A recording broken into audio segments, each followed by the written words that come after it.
everybody, welcome to the Pagan Perspective. My name is Angel and I'm your Wednesday host. And before I go into this week's question, I just want to let y'all know that I'm going to be going to subs week. So I will be, I believe, Wednesdays at the end of the month. I work full-time and I am a full-time student now, so it's pretty much only time to eat and sleep. So the collab channel has graciously allowed me to go back to subs week where I started, and so I will only be seeing you guys once a month. Hopefully it won't be forever, but we'll see how things go. Alright, so now on to the question: buying and selling magical tools or goods. If you or someone you know sells magical tools, ingredients, divination, readings, art, commissions, etc., how do they set the prices? If you buy these kinds of things, how do you decide whether a price is fair or reasonable? And how much does the price matter relative to other factors such as material sources and seller reputation, reviews, and things like that? So we'll take the first one first.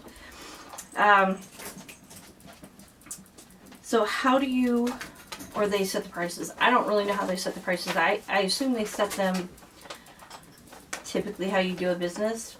What's your time worth and how long does it take you to produce the product or do the service, and what's your cost of material.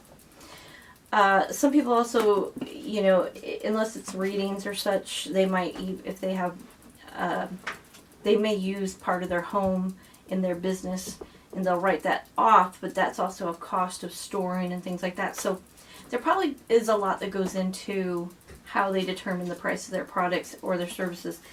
How you set the price, or I mean, I don't sell anything, so I would assume that I would take in all regular business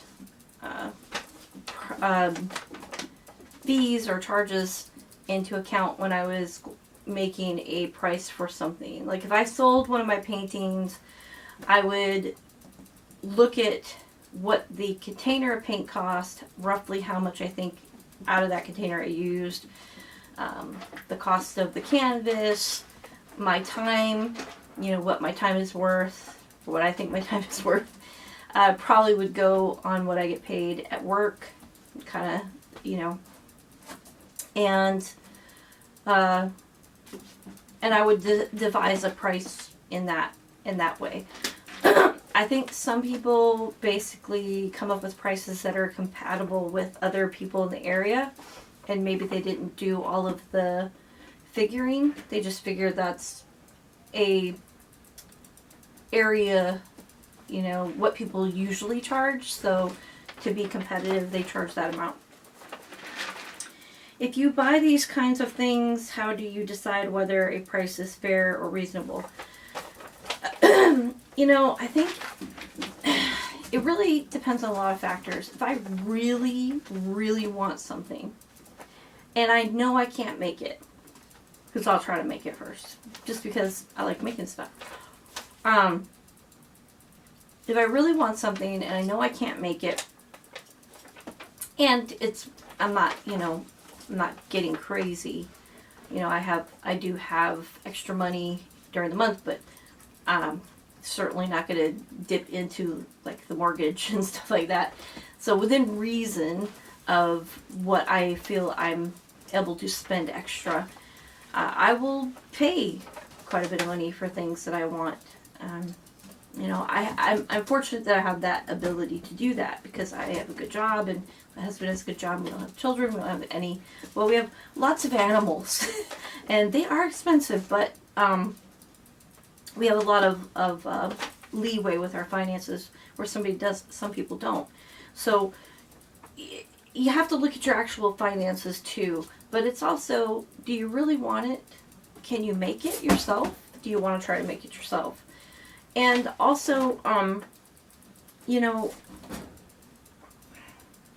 before I go into the last question, I'll say this.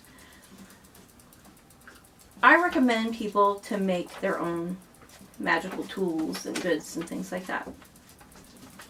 You're putting your energy into it, and it does not have to be perfect for it to be functional and work. So I know that a lot of people will go out and spend hundreds of dollars getting all this stuff that they think they need for their practice. Some of it, you know, legitimately you do need, but there's a lot of stuff I bought when I started on my practice that I never used. I just read it in the book and thought I needed it.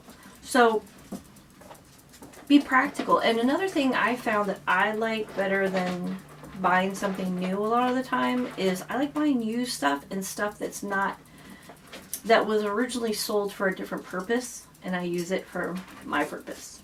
Trying to see if I have anything around here. Well, can't think of anything right now, but so I like to buy stuff used. So when it's fair or reasonable, it's really going to be a matter of your finances. You know, is it something that you have? Sorry, my ferrets are awake, which means they're destroying stuff. All right, the last question: how much does the price matter relative to other factors such as material source or seller reputation or reviews? Well, of course, that's going to depend on what your opinion is about that particular seller or artist or what have you. If there's an artist, and I can't remember her name right now, but she's on Etsy. She's expensive, but I am in love with her art, so I will pay, you know,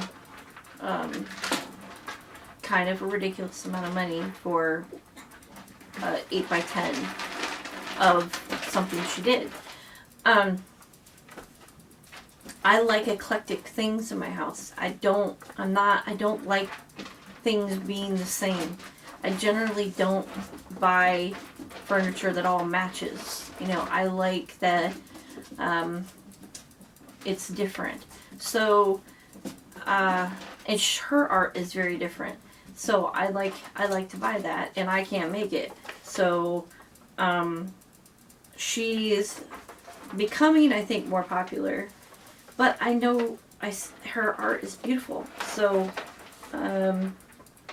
I don't know that it's necessarily worth what she's selling it for, but it is to me, because I look at the art and I'm mesmerized. I look at it and it almost takes me to a different place, and that, to me, that transportation, that mental transportation means more to me than what I pay for the picture. So the other thing is too is, you know, I don't use animal product stuff. I know when I buy things, I'm going to have to buy it vegan. Vegan is more expensive for a lot of obvious reasons. And so I know just inevitably, because the society is not in a place where everything's vegan, so everything's very competitive. So I know that I'm going to have to pay more for anything that's vegan or organic or natural, the real natural. And so I know there's going to be a higher hike in price for that. And so I go into it knowing that. It's really the best thing to do too is just to educate yourself on what you're looking at. You know, if you're not sure they're charging the right price for things, and to be very, very honest, a lot of places overcharge for stuff. They just, I don't know what it is, and people are probably going to be really mad that I'm saying that, but I go into stores and I look at it and I think, that's just robbery. That's just such robbery. So, I mean, you look at it and you go, I could buy that on Amazon for at least half the price. So, if you're not sure about something that somebody's charging you, then look into how it's made. Maybe watch some videos on it and go, wow, that's very intense. That's definitely worth it. or look up an article on what goes into it, you know, maybe the training behind creating it, and kind of get an idea of what goes into it, so you know that it's definitely worth it because you've seen how the whole process. Trying to find out, or trying to decide the cost, the reasonable cost of things for anything is really tough. Whether you're buying a house, whether you're buying a car, whether you're buying a dresser. I mean, you know, I know for me, I'm always afraid I'm going to find it cheaper somewhere else. So I do my research before I go into it. And that's what I would suggest that you do. But also understand that a lot of places just overcharge. A lot of metaphysical shops overcharge. And I do understand some of the ideology behind it. But at the end of the day, pagans in general that I've ever been connected with do not value money, so they don't seek it in large amounts. They're generally very humble people, and they don't have a lot of money to be spending all this money on these expensive items. So it just seems very weird to me that people would sell overpriced things to people who really can't afford to pay that. So my suggestion is, again, just to wrap it up, because I'm rambling, I'm tired, I just got home from school. Do your research, look into it, see how much it costs to create it, make it, design it, whatever, and look at the whole process and see if you think it's worth it. There's really no other way that I know how to do to figure out the price of things, because that's what I do to figure out if I want to pay something. And also understand with certain things that you're, you know, just because of the way the industries are, you know, for me, for instance, if I want to buy vegan, organic, what have you, I just know inevitably it's going to be a higher price. I have to accept that for right now until the industries change. So also be aware of certain things that you might be interested in that are not exactly inexpensive, and keep that in mind. And also, if you really, really like something, you can afford it, and you can't create it. You know, you can't design it, you can't whatever.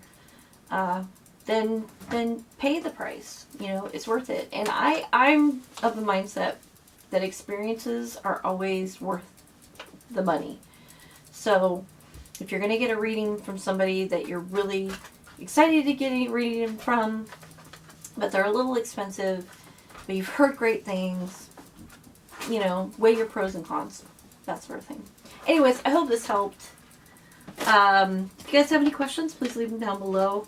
I'm a little slower getting back to people. I apologize, but like I said, I work full-time, I go to school full-time, and I don't get on the computer for anything other than schoolwork a lot lately, so I apologize. But anyways, that's it for this week for me. I will see you guys at Subs Week and Subs Weeks after that.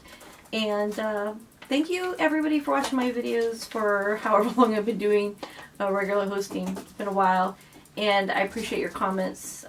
Everybody's been really awesome. So thank you so much. And I will see you guys on Subs Week. Have a great rest of the week and blessed be. Bye.